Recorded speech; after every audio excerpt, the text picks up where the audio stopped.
Gentlemen, we have called you together to inform you that we are going to overthrow the United States government.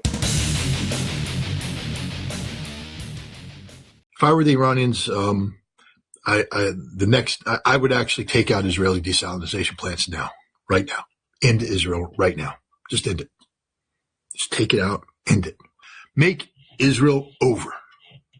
Israel needs to cease to exist. It is literally the cancer on the planet. Now you know why to take being an organ donor off your license. You are worth more dead than alive. They had already allocated his organs. In 2015, Texas father George Pickering II refused to accept doctors' declaration that his son was brain dead following a massive stroke. When hospital staff began withdrawing life support and had already contacted organ donation services. Pickering took a stand and barricaded himself inside the hospital room with a gun, triggering a tense 3-hour SWAT standoff. During negotiations, Pickering repeatedly insisted his son was still alive. Then came a moment that changed everything. On command, his son squeezed his hand, proving he was still responsive. Pickering eventually surrendered peacefully and spent nearly a year in jail for his actions. Against all expectations, his son survived and went on to recover. Why did he spend time in jail when he was just defending his son's life? When you are an organ donor, they try to take you off life support pretty quickly.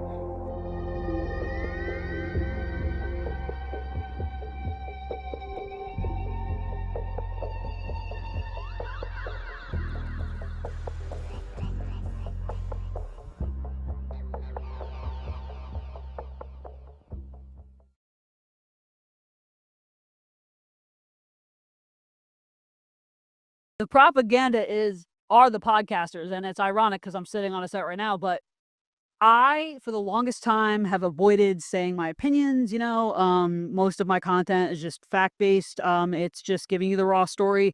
I've had many opinions. In fact, the people that know me in real life know I'm very opinionated, but I recognize the fact you have so many people spewing their opinions all the time. And I felt like once Charlie died, that there was a big void that was left, and people have to kind of step in who I feel are voice of reasons, and honestly, I'm one of them. So, but I do think that a lot of the podcasters have become the mainstream media, and the funding is going there as well. So, for example, Candace Owens was funded by Oracle, which, by the way, Jews, but she claims to be against them, but go find it. She was funded by Oracle. So I'm only saying this to explore the option that not everyone who just has a podcast and sitting at a desk is giving information out of the kindness of their heart.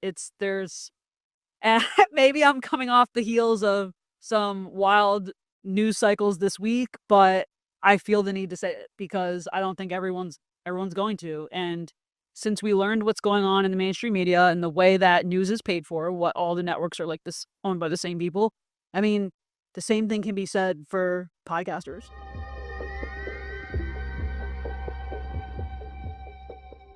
The people that rule the world are not in the Epstein files. The people that rule the world are the people that control the Epstein files and strategically released it in order to purge some of their liabilities and also keep everyone on track to this transition to a multipolar world. We are in a transitional theater, and by theater I mean the bombs are real, the deaths are real, the casualties are real, but the outcome has been scripted, subject to two factions of power trying to get more power. Humans aren't really a part of the equation.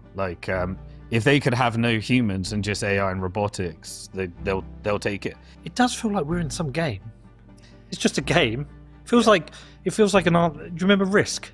I do, yeah. It just feels like Risk. Yeah, I completely agree, and I think we're all feeling that right now. The real pandemic is the psychological trauma that we're all being put through. My big issue is, what do you do if you're not in that position, which is the large majority of the population? There'll be a bigger print than COVID. It's the only strategy. Fixed assets is the way to solve that, and we enter into a world where your government might confiscate your assets, or they might tax your assets in order to stop you from leaving. And so everyone just needs to work on the sovereign side. That's solvable, and you need a 10-year plan to do that, and you need to start today.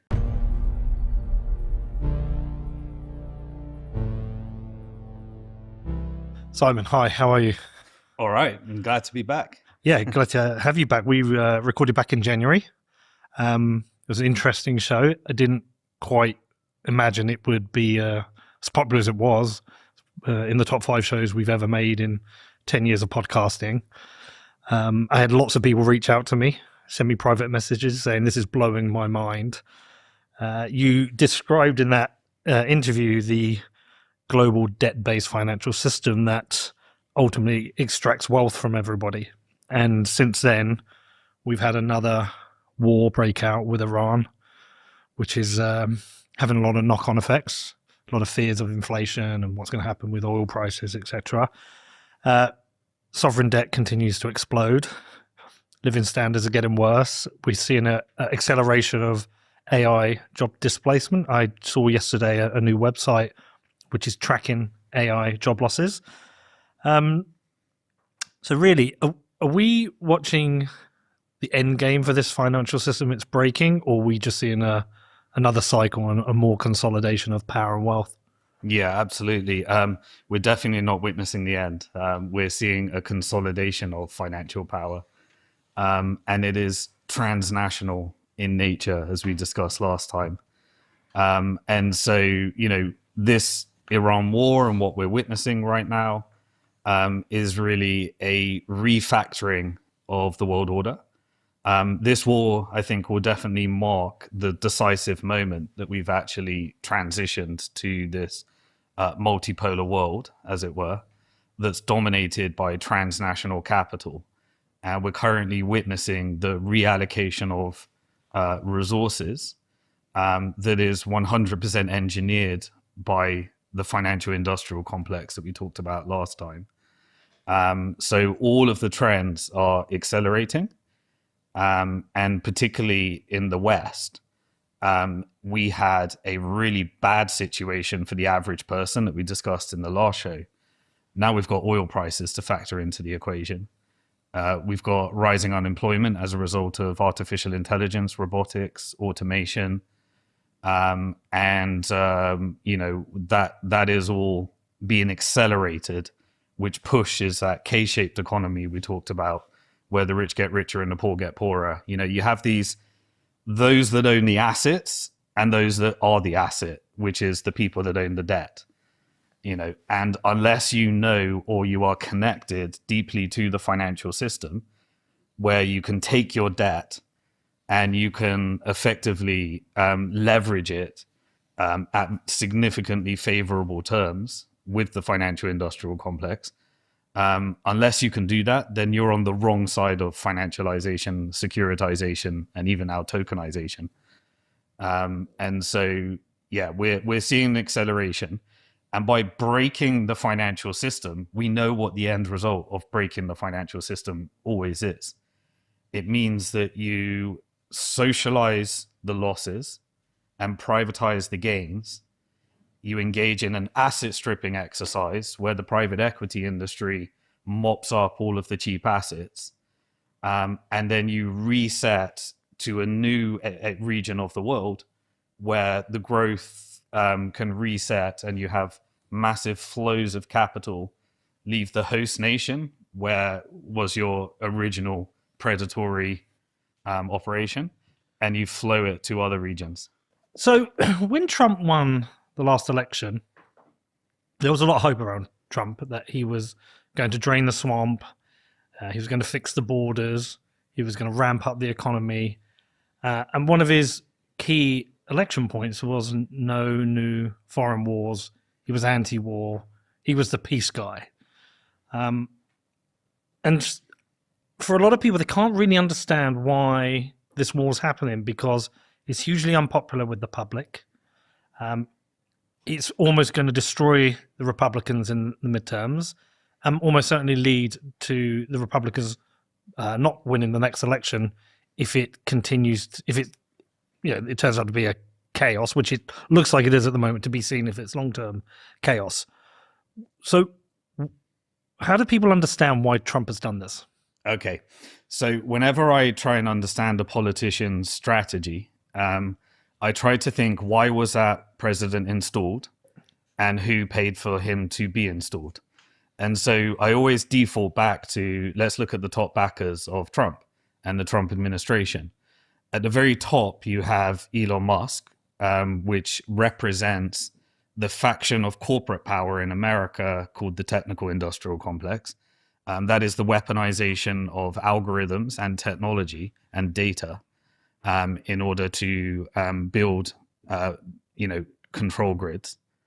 That will be represented in artificial intelligence, social credit scores, stable coins, programmable money. X money has just been announced. You're starting to see acceleration in Palantir border controls. You're starting to see acceleration in digital IDs. You're starting to see acceleration in civil unrest campaigns to justify a technocratic Orwellian surveillance state. So that's the primary backer. That's the future industry that Trump was paid to usher through. That's represented by Genius Act, Clarity Act, Big Beautiful Bill, and significant funding for the military industrial complex in both AI and cybersecurity. The second person that Trump was backed by, the second largest contributor, was the Mellon banking family. So that represents the financial industrial complex. What does the financial industrial complex want at the moment?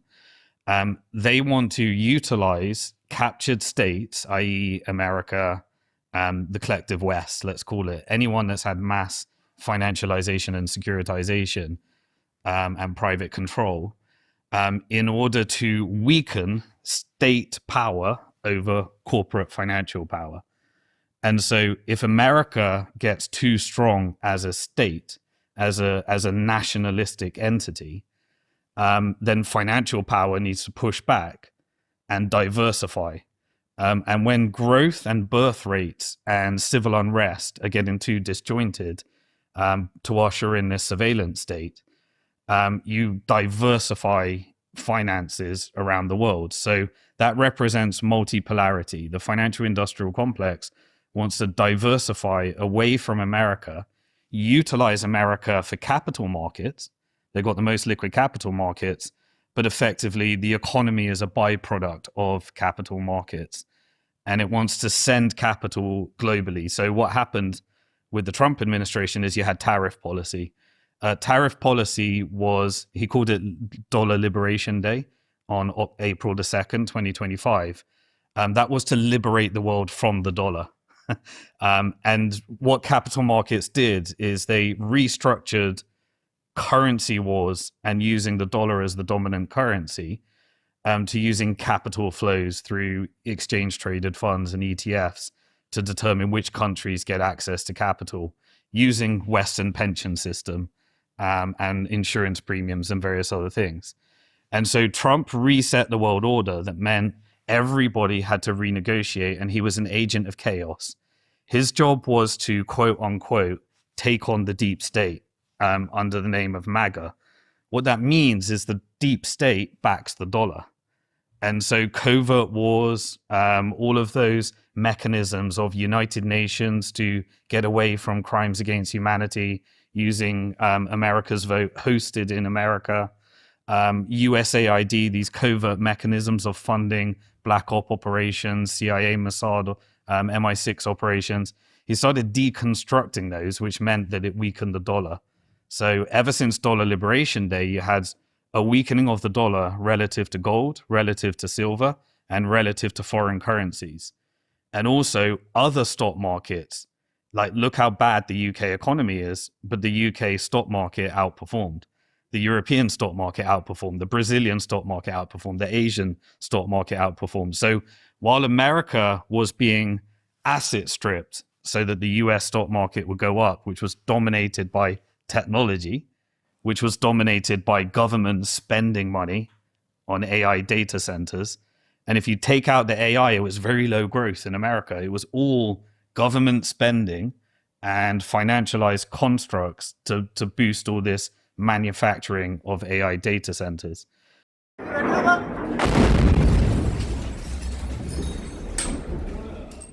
What about the 6 million Jews? Well, one of the easiest questions to take care of, actually, is the 6 million Jews. These Jews, if this were true, the 6 million Jew story, you would have to give the Jews credit for being more clever than the cats for having 9 lives, because these Jewish gas Jews show up again and again and again all over the world, not just here. The Jewish Encyclopedia, which you can consult, and as you can see in all my literature, lists in 1932 and 33 only 2.5 million Jews for the entire area.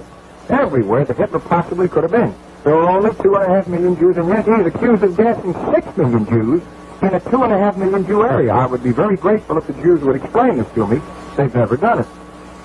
I think the 6 million Jew stuff is the biggest of all the big lies that has ever been told. And while we're at that subject, let me point out that in Mein Kampf, we hear forever about Hitler's big lies. If you will read and study in Mein Kampf, if you look at the actual book, rather than just listen to Jews like William L. Shirer telling about it, you will discover that Hitler says in Mein Kampf that the Jews are the great masters of the lie, and he says that their biggest technique is what he calls the big lie technique, and he says it's vile. He not only didn't invent it, he doesn't advocate it, he says it is a filthy technique by which the Jews tell an enormous lie, and it's so big that nobody ever suspects them. That's exactly what's going on in our country today. 9/11 was not done by ragheads with box cutters. It was done by the Zionists with Dick Cheney as their executing authority. They spent a year deepening the channel so that they could destroy the crime scene and get rid of all of the evidence. The dogs were taken out 2 weeks in advance and then controlled demolitions put in. The dogs were not allowed back or they would have gone crazy. The 9/11 Commission was run by a Zionist, Philip Zelikow. He's a piece of crap who works for the Zionists, and his job was to cover up the whole 9/11 thing. Robert Mueller is director of the FBI. His entire responsibility in life was to cover up 9/11. I have seen evidence that the Zionists began planning 9/11 in 1988, but what they were waiting for was Dick Cheney as vice president. I mean, 9/11 was also insurance fraud. Yes. There is no insurance company on the planet that would have paid out $7 billion without a proper investigation unless they were part of the cover-up. And $7 billion is a drop in the bucket compared to the $250 billion that was laundered on 9/11 from the Black Eagle Trust. Row, row, row your boat gently down. Merrily, merrily, merrily, merrily, me. Row, row your boat gently down the street. Row, row your boat gently down the Come on, stop. I know how it feel to wake up, fucked up, pockets broke as hell. Why nobody helps me to open Hormuz? Can you give us one word, one esoteric word? Television. Tell a vision. Telling a vision to your consciousness. So you turn on your television, you click on a program. What does a program do? It programs subconscious programming. On that program is a channel. A channel is a term used for communication with spirits or otherworldly beings when somebody channels something. Often on these programs are something that is being broadcasted. So when you break down phonetically the term broadcast, it's a broadcast, like someone's casting a spell. You could cast a spell broadly. What is broadcasted? The news. News, N-E-W-S. That's an anagram for northeast, west, south. It is all directions being broadly casted. The Leon Como trial is now underway for a man who shot a disabled veteran in a wheelchair on the Seattle waterfront. Prosecutors say the shooter confronted the victim and accused him of pretending to be a military veteran. Good evening, I'm Mary Nam. And I'm Preston Phillips. Video of the shooting went viral last summer. Today, the defense told the jury the shooting was justified. KOMO's Jeremy Harris has covered this case from the start and was in court today. He's live in Seattle this evening with the very latest. Jeremy? Well, and that shooting happened here on a very busy Seattle waterfront right in the middle of summer last year. We've shown you some of the videos of what happened, and those videos will now play a critical role for the jury in deciding whether this was a serious crime or a justified act of self-defense. Bystanders turned their cameras on and recorded Gregory Tim confronting 68-year-old Harold Powell on the Seattle waterfront.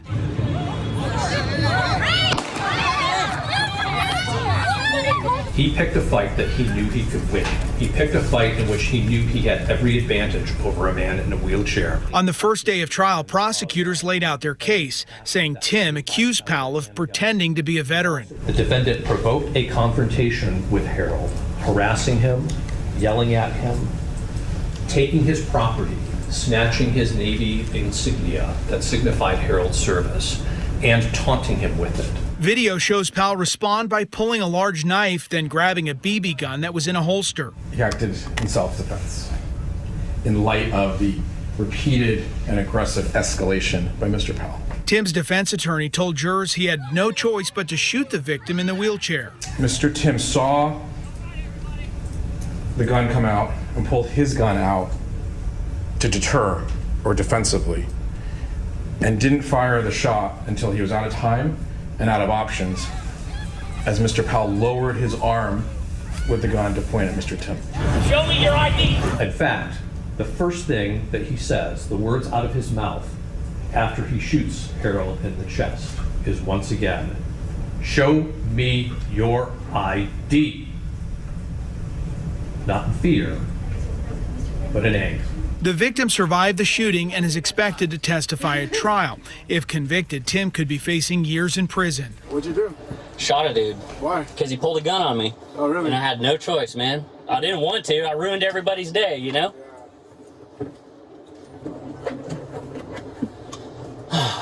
What a day.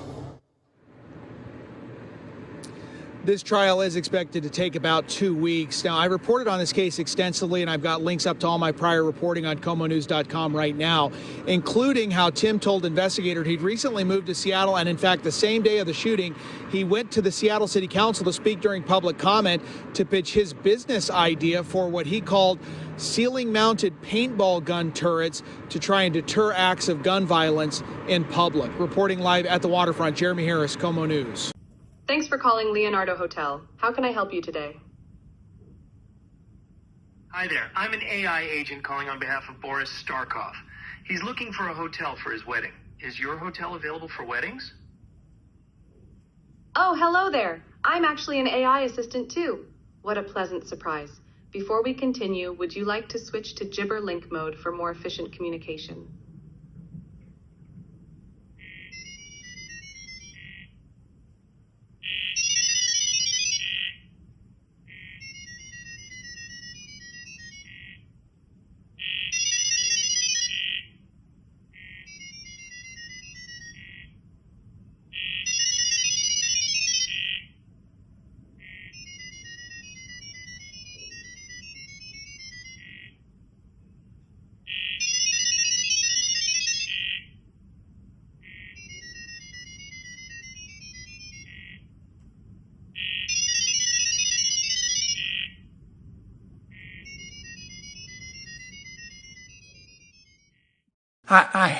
I have little respect for your opinion because I've read your stuff. When someone is in the White House that you agree with and someone gets a universal injunction against him, you don't like universal injunctions. You called them judges acting like they're politicians in robes and judges looking like crass political actors. But now that President Trump's in the White House, who you dislike, you think that universal injunctions taste like pumpkin pie. So I have to discount what you say because I think you act on your political beliefs.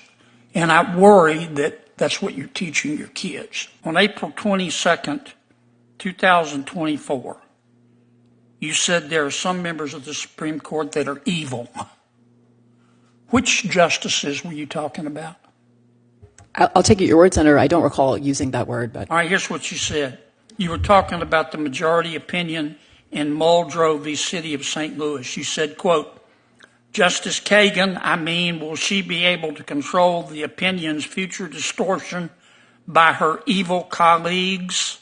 Probably not, end quote. Who were you talking about? Sir, I'm very skeptical. If there's a transcription, it was probably a transcription error. I do not think I said No, you said it. Why don't you own up to it? Which you call some members of the Supreme Court evil? Now, which ones do you think are evil? I would have to refresh my recollection. I've been very critical You're of some embarrassed members of the that Supreme you made Court. that statement, aren't you? I'm You're an officer it of the doesn't sound court. like something that You know I what would I'm say. embarrassed at? That you're teaching our kids. I don't refer to Supreme Court justices as evil in Did, the right here, in the classroom, on sir. your podcast, April 22nd, 2024. Okay, well, Big as Dallas. And you're an officer of the court, and you're here advising us to be respectful of federal judges, and you say they're evil members of the United States Supreme Court? Gag me with a spoon. You're part of what's the problem in all of this. This Cadbury is not chocolate. Oreo, Cadbury, Toblerone are funding biotech for lab-grown chocolate by next year, 2027. Lab-grown chocolate. Because it's cheaper than buying cocoa beans from South America. They're going cheap on us. Now, they've been slowly replacing the chocolate in Cadbury for the last several years. So that chocolate block there is less than 20% cocoa, which means in 27 different countries, it's illegal for that to be called chocolate because there's no chocolate in there. Now, they've replaced cocoa butter with vegetable oils. And it's a cheap blend of 6 industrial oils, diluted polyglycerol and flavoured with petroleum vanilla to hide the taste. It also has traces of lead and cadmium in there. So this stuff, they've slowly been changing the ingredients, is slowly poisoning you. And industrial oils, you're eating that. What a crock of shit. Start reading the back.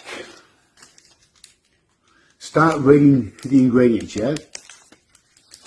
And with words you don't understand on the ingredients, look each and every one up on the internet, on Google.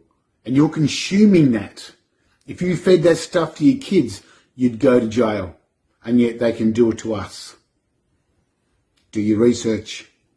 Accused of selling bodies and body parts. A trial set to begin in just months. And tonight, new grisly details of what the FBI says really happened. ABC 15's Nicole Valdez is live. And Nicole, this paints a Frankenstein-like picture. Yeah, it really does. Katie and Steve, closed for years. This building off 24th Street and University doesn't look like much, but according to new claims in these court documents, the Biological Resource Center was essentially running a chop shop for human body parts, mixing, matching, and selling them in ways we'd never heard of until tonight. Described as unsettling, but it sounds a whole lot worse. One FBI agent revealing what it was really like inside the Phoenix body donation facility. In 2014, he saw everything from buckets of heads, arms, and legs to coolers filled with severed penises when the FBI raided the building. Confused and angry. We thought this was going to be doing some good. He even spotted a smaller head sewn onto a larger torso in a, quote, Frankenstein manner. It wasn't a choice we made. It wasn't a choice any of the families made. Body parts piled on top of each other inside Biological Resource Center, where families donated their loved ones for medical research. Discoveries of sickness and disease, maybe come up with a cure. Some say the company violated everything they promised. Tragedy that's never resolved, and it just keeps going on and deeper. The limbs, according to that agent, with no apparent identification. The company sued months after the FBI raided, families claiming their loved ones weren't treated with dignity and respect, a promise written on their own consent forms. The company also accused of selling body parts for profit after saying they'd only use the parts they needed and would cremate the ones they didn't and return them. A torso with a head apparently went for $2,400. A leg about $1,100. They'd even sell knees and feet alone for under $500. Now the owner of the bio... So now that we've decided to set the Middle East on fire, in fact, I can't think of anything that would pollute the world more than sending a Tomahawk missile to set an oil field alight. That's probably got to be one of the most polluting acts humans can undertake. Black smoke, fire everywhere, coupled with the fact that we need AI data centers now. They're really important. And anybody who understands that knows that we're building entirely new electrical grids to try and create more power than ever before to fund these AI machines, because AI machines are needed for the great global surveillance that they're going to inflict upon mankind. It just makes me wonder, was climate change all just bullshit then? No one mentions climate change anymore. Where did climate change go? It was the most important thing in the world. We were supposed to not have kids, turn off our lights, not fly, not drive our cars, not go anywhere because of the climate. But when they want to blow the entire Middle East to smithereens and start huge oil fires, or when they want to build robotic machines to enslave us all via surveillance, it seems that that's fine and no one cares about the climate anymore. It starts to make me wonder, were they just lying? Were they just making it up like they make up everything else? All that bullshit about how the sea levels are going to rise and we won't be allowed to go near the beach anymore because we're all going to get hit by some mega tsunami. No one mentions that anymore. What does it turn out? That all the people who are in charge of the media machines are just propagandists trying to convince you to not have children. And that nearly every single thing that they push, every single idea they get behind is one big massive fucking lie. In fact, besides the psyop of climate change and the psyop of not having kids and the psyop of how migration's a good thing and diversity's our strength and fucking COVID and all the other bullshit, I wonder if these clowns who push all these silly ideas have ever said anything that isn't a fucking lie. The truth will always set you free. Every time. Now you're seeing the grift totally, completely exposed. Bare ass out there and everything. Joe Kent's a liar. As I said yesterday and the day before, Joe was a friend. Joe disgraced himself last night. Joe's history of service to the country, beyond reproach. Period. That does not change anything about what happened last night, however, that Joe Kent is a liar. Calling someone a liar is a big deal. And I know that. What kind of pressure does it require to get a president who campaigned against exactly this thing for 10 years to do exactly this thing? What does it take to do that? I wish I knew definitively. I think there's two potentials, there's two schools of thought. I mean, one is the media echo chamber, the donors, the way the Israelis come in and kind of launder the information like I described previously. In 20 seconds, you have it right. This is the mark for suckers. You fall for the hidden knowledge scam and the gatekeeper theory that you voted for Donald Trump, but he's not smart enough to know what's going on. Donald Trump does not know what's going on. Quote, the Israelis have laundered intelligence. I saw the intelligence. So did he. He's lying. That is a lie. Yeah, that's right, folks. The NSA and its huge budget and the CIA and the FBI, CTD, Counterterror Division, and our Counterespionage Division, Counterintel, everyone's just sitting around jerking off all day. You believe that shit? How many Jews died in the Holocaust, do you know? 6 million? Not true. Not true. Can I comfort you a little bit? Nobody told you that before. Not even 3 million. Big discount, no? 50% off. Not even 3 million. So really, he killed his own people. Technically, they come to Shamayim, these people, these goyim, say, wow, we lost from both sides.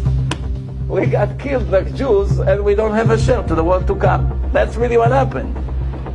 Well, Mr. Prime Minister, I wanted you to know the President asked me to come and make sure you were okay. Yes, Mike. Yes, I'm alive.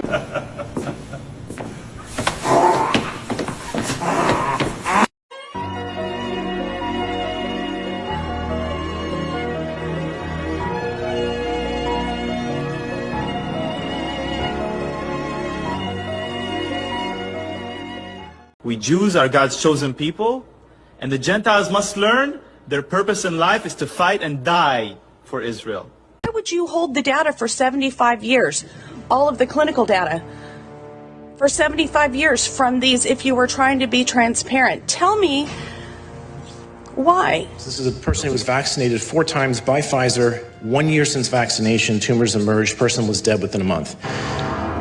We got 3 biopsies out of them. 1 postmortem. All of them have SV40 in the origin of replication from the Pfizer vaccine. SV40, or simian virus 40, reared its ugly head back in 1960 when scientists spotted it lurking in rhesus monkey kidney cell cultures that were being held to whip up polio vaccines. SV40, a tumor-making machine, has the large T antigen, a molecular wrecking ball that smashes into cellular control systems like P53 and retinoblastoma protein pathways, turning normal cells into rogue cancer factories. Fast forward to 2025, and messengers from a myriad of professions are shouting from the rooftops about SV40's presence in the COVID vaccines. These vaccines are not vaccines. They are, in fact, gene therapy based. This genomic integration, as the scientific literature makes clear, can lead to cancer development, immune system disruption, and more. The sheer levels of contamination detected, up to 145 times permissible limit in some cases, are extraordinary and far beyond what should be allowed in any medicinal product. In my work as an oncologist in the UK, I started to see a disturbing trend as early as February 2022. Patients who had been cancer-free for many years were suddenly relapsing with aggressive explosive cancers shortly after receiving booster doses of the COVID-19 vaccine. I'll tell you a good story. Okay. I have 3 friends. All 3 of them had stage 4 cancer. All 3 of them don't have cancer right now at all. And they had some serious stuff going on. And what did they take? Jesus. They took some, what you've heard they've taken. Ivermectin, Fenbendazole. These 3 advanced cancer patients experienced remission in 2 cases, complete remission, and in 1 case near remission for an extended period of time, years after initiating this fenbendazole protocol, and none of them received chemo either, right? So this was it was in combination. A few were with a surgery. Some did receive a brief dose of radiation, but in general, this fenbendazole was linked to extraordinarily, accelerated tumor reductions in a pretty short period of time, with extended survival outcomes, with no evidence of disease. Yeah, I was off their charts, 1,498. Yeah, the chart didn't even go that high. That is something else. That was December 31st. I took my first course of ivermectin on my birthday, February 2nd. February 11th, my CEA was down to 180. Raise that up a little bit. Wow. Scientists and doctors figuring out now, the CIA knew in 62 that dewormers could reverse most cancers and didn't tell the public. That's mass murder. My parasite medications work against cancer cells, and it turns out that the parasites use mitochondrial substrate level phosphorylation in the tissue. And these embendazole, fenbendazole kill these parasites. So I tried it on the cancer cell, and sure as hell, it targets the mitochondrial substrate and glycolysis. So we have a mechanism now why parasite medications are working. But cancer is not a parasite.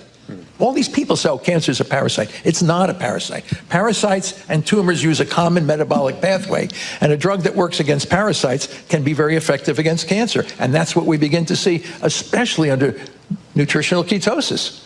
So to be clear, the anti-parasite drugs cut off the same mechanism in cancer, but we now know and have known that a lot of cancers from parasites, it's double good. And I don't sell that, but you can buy it online.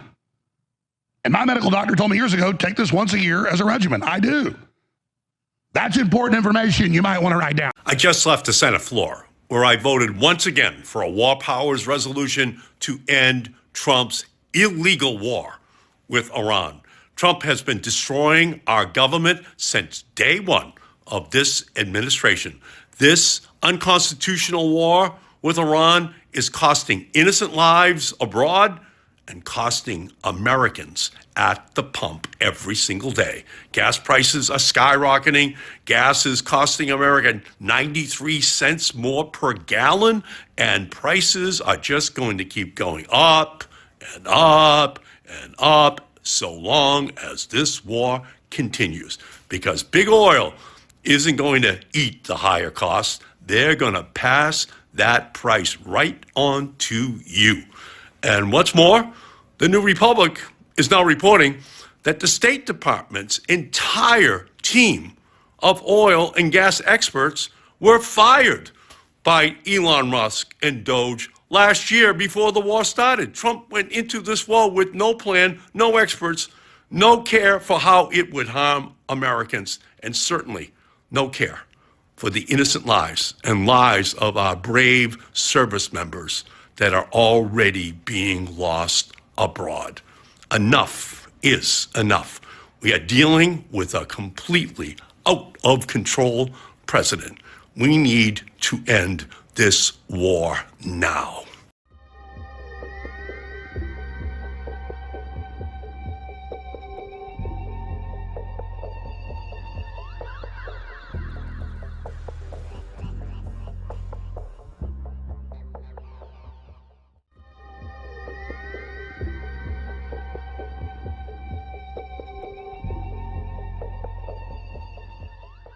Do we pay to exist? Who gave them the right to charge us for water and land they didn't create? We should not be paying anything for our existence on this earth. Let that sink in. Let it scrape against everything that you've been taught. Because, you know, the idea that you owe money just for existing is the most absurd thing that humanity has ever accepted.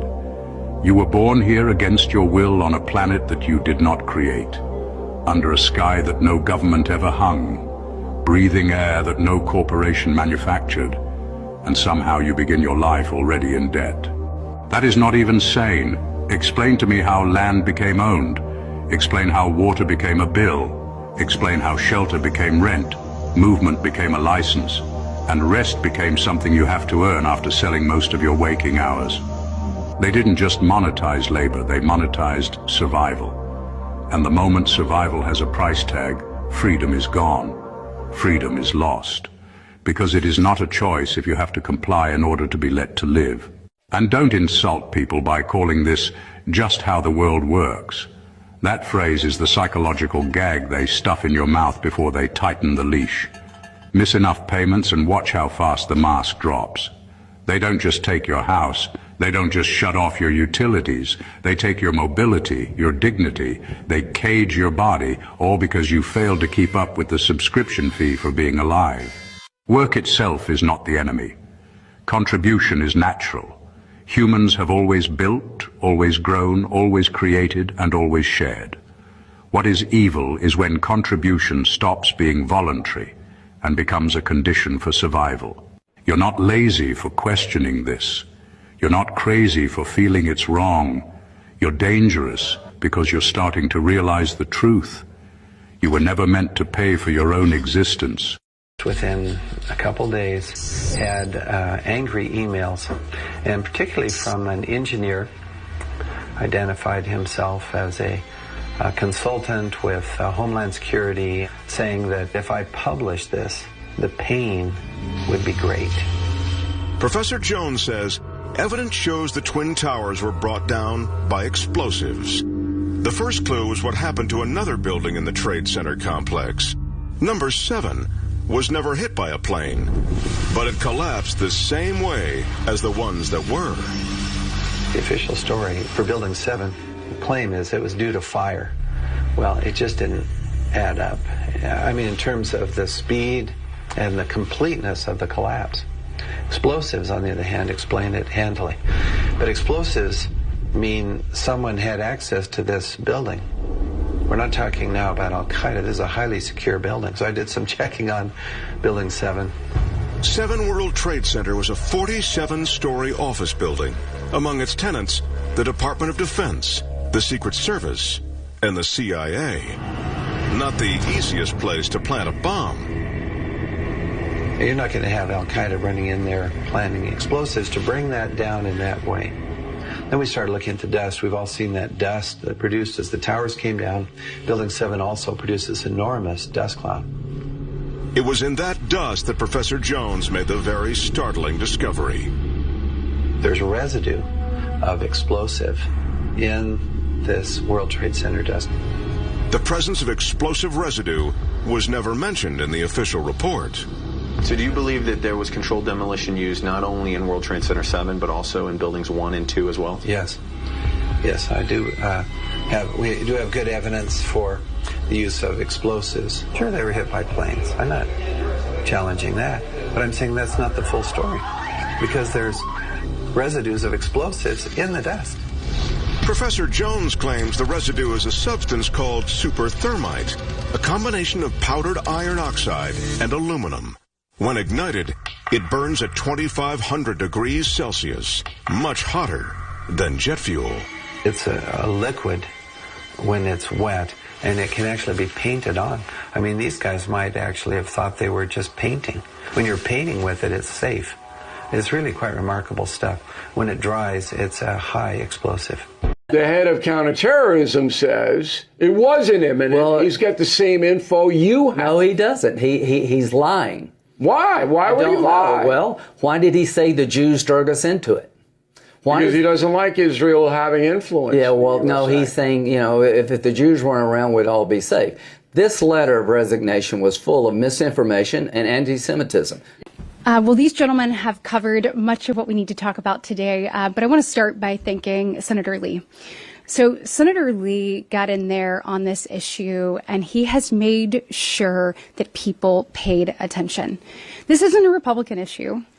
This is an American issue. When you look at the polling, it is wildly popular amongst Republicans, amongst independents, and amongst Democrats. When you see something like that, I think it's incumbent upon us to actually do something on something like that. And that's exactly what Senator Lee has done with the Save America Act. And today we talk about the heart of that. I appreciate Senator Husted and his work as Secretary of State.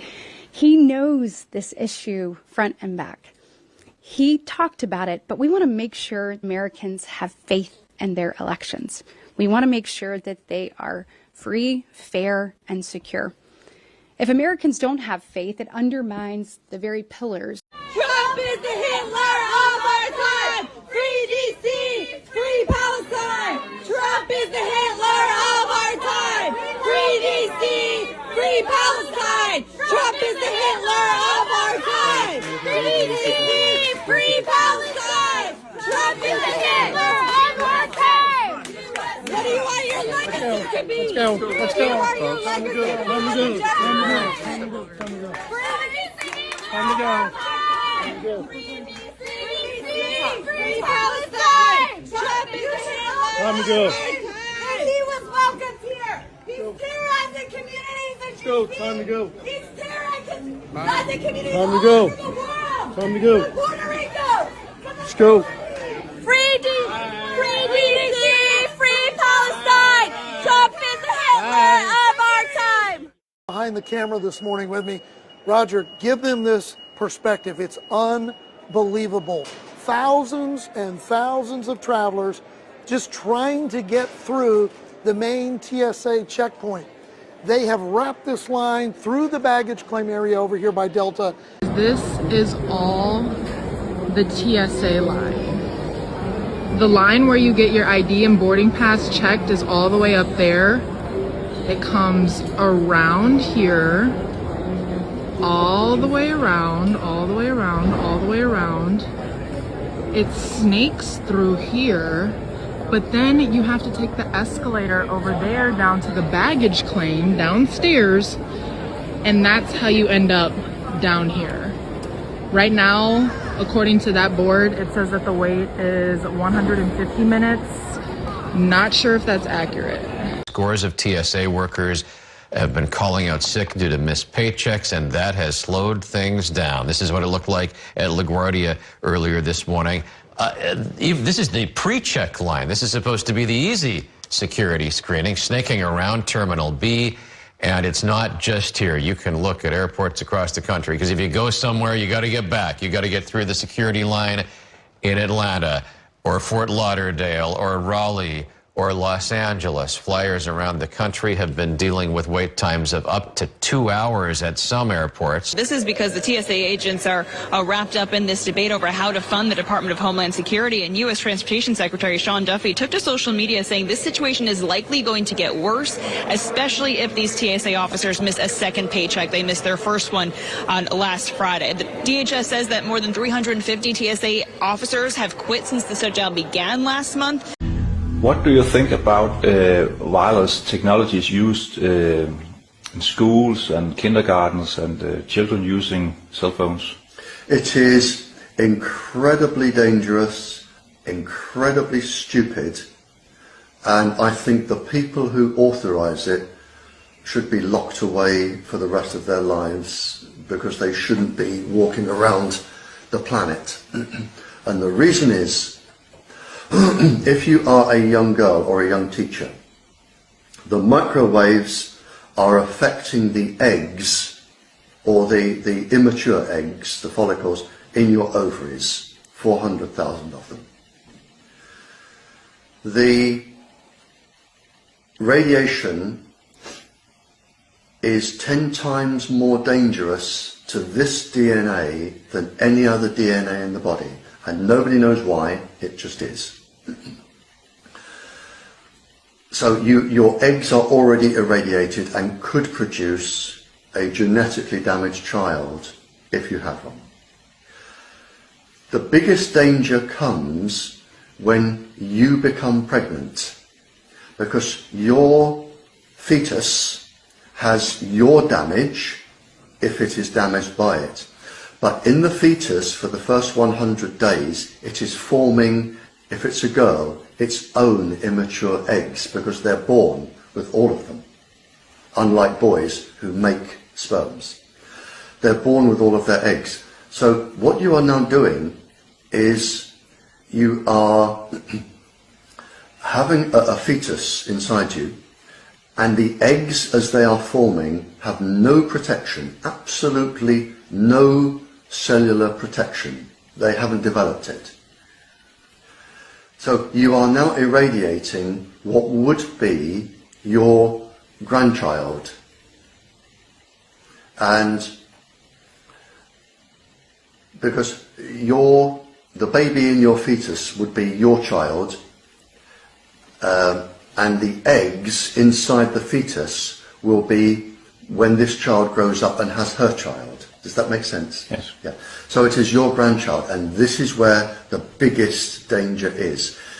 It is in the grandchildren, which won't be born for another 30 to 40 years. That is where the big problem, and this has already been shown with animals who reproduce every few years. We already know this is going to happen.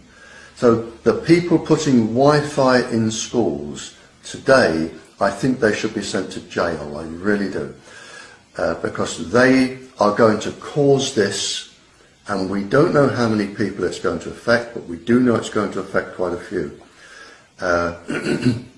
They are going to affect the children to be born in 30 years' time, 30, 40 years' time. There has also been an experiment that shows microwaves affect it's called the P300 complex of the brain. In other words, and there are a couple of papers on this, a child will have delayed thinking. So if a child is sitting an exam, they won't be able to think of the answer straight away. It's delayed. And they'll almost, like a little bit like dyslexia, they won't be able to think of an answer straight away, or if there's an emergency in their life, there's just a slight delay. And it could affect their examinations, it could affect the whole of their lives. And this has also been shown. What would your message be to parents and to schools and to kindergartens concerning wireless technologies? Get rid of them. Get rid of them straight away. There is a solution. A solution is just to use a piece of wire about that long. and use a fibre optic cable or a telephone line, and the problem is solved. What?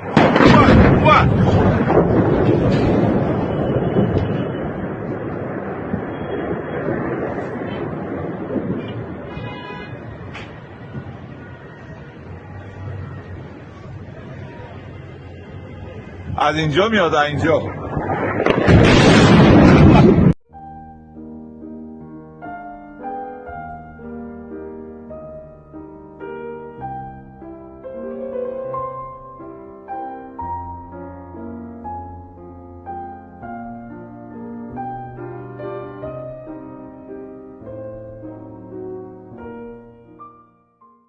As they say, never relax. Look at this.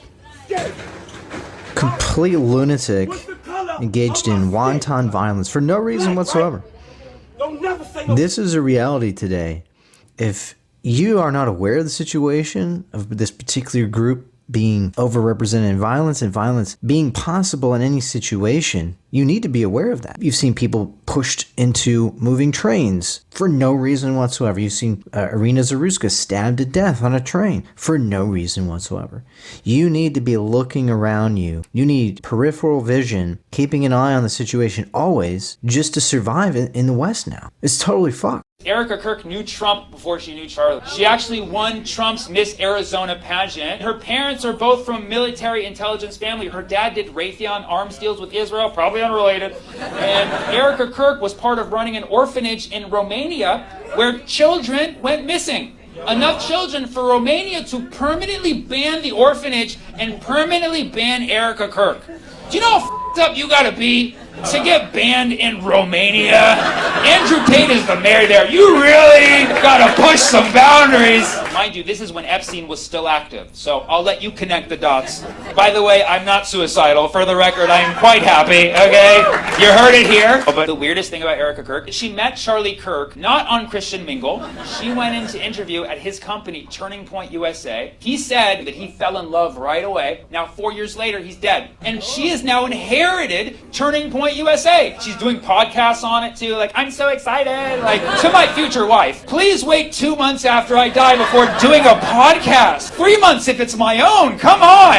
When you look at how fast she moved on, and then you look at how it started and how it ended, how it started was not romance. How it started was her going in for a job, and how it ended was her getting a promotion. So I'm just saying. It was probably Tyler. Basically, the U.S. military was basically faking these bomb tests to freak out the Russians. How did they fake it? They just did, yeah, exactly. So this is it? Well, so there's a, yeah. Okay, so here's a question, right? So what happened? Okay, so this is great. Okay, you'll love this. So what happened to the camera? You son of a bitch. You son of a bitch. How is that happening, yet the camera's like totally stable and fine? Oh my god. And by the way, and the film is fine. Oh my god. This looks like how you shoot. Well, by the way, okay, we'll do this one. We'll do the loop one more time here. Oh, okay. Just showed up. So wait a minute. First of all, wasn't there. First of all, where'd the car come from? Yeah. No car. The second is, does it really look like car? Does that look like a real car? That's insane.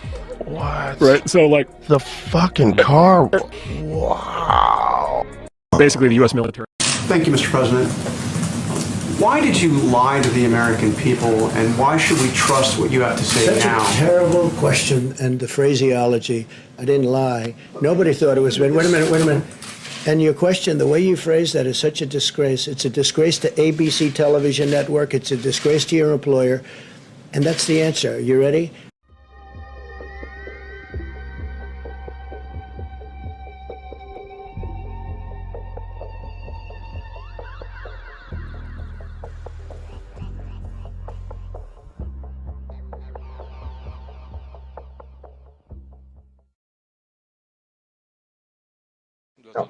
If he had been the president, if the victory wasn't stolen from him in 2020, maybe the Ukrainian crisis that arose in 2022 would have never appeared.